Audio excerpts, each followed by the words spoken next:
আজকে আমরা মাখা করেছিলাম কলার কাঁকনা। ভাইরে খেতে যে এত সুন্দর স্বাদ, আগে কখনোই খাইনি, আজকে প্রথম খেয়েছিলাম। তো আমরা সবাই মিলে কাড়াকুড়ি করে খেয়েছিলাম।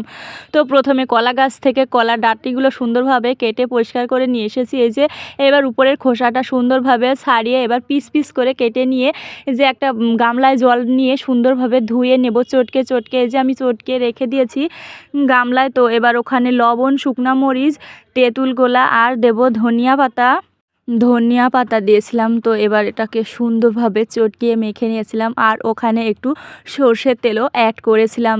খেতে যে এত সুন্দর স্বাদ হয়েছিল, যেমন স্বাদ তেমন ঝাল, আমরা সবাই মিলে কাড়াকাড়ি করে খেয়েছিলাম। কিন্তু ভাগে অল্প হয়ে গিয়েছিল, তো আরেকটু মাখালে হয়তো হয়ে যেত। তো প্রথম দিন ভাবলাম ভালো লাগবে না, কিন্তু খেতে যে এত সুন্দর স্বাদ লেগেছে সে আর বলার মতন না। আবারও আরেকদিন ট্রাই করব ভাবছি, তোমরাও খেয়ে দেখো, অনেক সুন্দর লাগে। আমিও প্রথম খেয়েছি, সবাই আমরা জাস্ট খেয়ে ওয়াও হয়ে গেছি, ওয়াও, আরেকদিন মাখাবো অবশ্যই।